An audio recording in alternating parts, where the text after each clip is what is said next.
crime को रोकवा आपन को प्रिवेंशन रो आवश्यकता अच्छी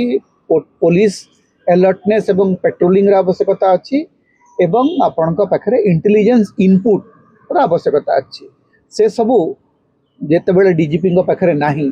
एवं इतिमध्य केते घटना आपण गणिबे कणास कथा कहतु बालीपाटना कथा कहतु बालीअंता कथा कहतु नयागढ़ कथा कहतु ओडगाँ कथा कहतु मयूरभंज कथा कहतु ब्रह्मपुर कथा कहतु घटना एते जे गणिबा संभव हो एवं आईन श्रृंखला परिस्थिति को संभाळिबारे डीजीपी वाईबी खुरानिया गत 2 वर्ष धरिक संपूर्ण भाव विफल होइजंती किंतु तांकर तो रिटायरमेंट समय आसीगला से तो अगस्त मास रिटायर्ड करेंगे अगस्त पूर्व बर्तमान किए डीजीपी हेबे ताकु लेकर चर्चा चली किंतु ए प्रसंग रे आईन मंत्री भूमिका कौन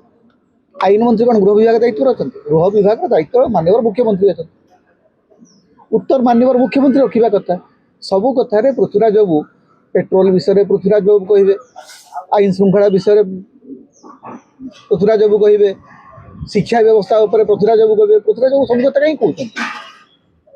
पृथ्वीराज बाबू को तो मंत्रिमंडल स्पोक्सपर्सन कराई सरकार स्पोक्सपर्सन किए पृथ्वीराज बाबू एवं सारा राज्य में वर्तमान लोक देखुं जे आईन श्रृंखला परिस्थिति आपण हाथ में नहीं महिला माने सबुठु अधिक निर्यातित बोलिकी आपणकर सीआरबी रेकर्ड कहूँ तेणु जो सरकार निजे निजर दोष को स्वीकार कर परिवर्ते दोष घोड़े चेष्टा करती और फिल्मी डायलॉग मारती डीजीपी कहे मुझे एनकाउंटर करी क्या एनकाउंटर कले गोटे एनकाउंटर केस देखो एवं कौन पे एनकाउंटर करेंगे एनकाउंटर करवाटा तो हूँ आप ह्यूमन राइट्स एगेन्स्ट जाऊँगी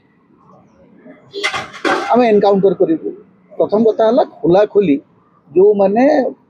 कणासरे आप देखिए गोटे छाती थरीगला भाया दृश्य एवं परिस्थिति एमती है पुलिस थाना भितर जाकि बीजेपी कर्मी मैंने पुलिस सबून को माड़ मार तो कौन करेंगे जो पुलिस प्रति जो पुलिस निजे असुरक्षित पुलिस को मारिक कौटी फोपाड़ी देले कलाहांडी आप देखिए अनेक जगह पुलिस माड़ खाऊँ मजिस्ट्रेट मान बाली माफिया मैंने गाड़ी चढ़ई ट्रक चढ़ई मारिदेबार उद्यम कर हत्या उद्यम चली ऑफिसर मान खोला खोली बीजेपी कर्मी मैंने धमक दौरान तेणु ये जो अराजकता ये अराजकता तो निजे बीजेपी सृष्टि कर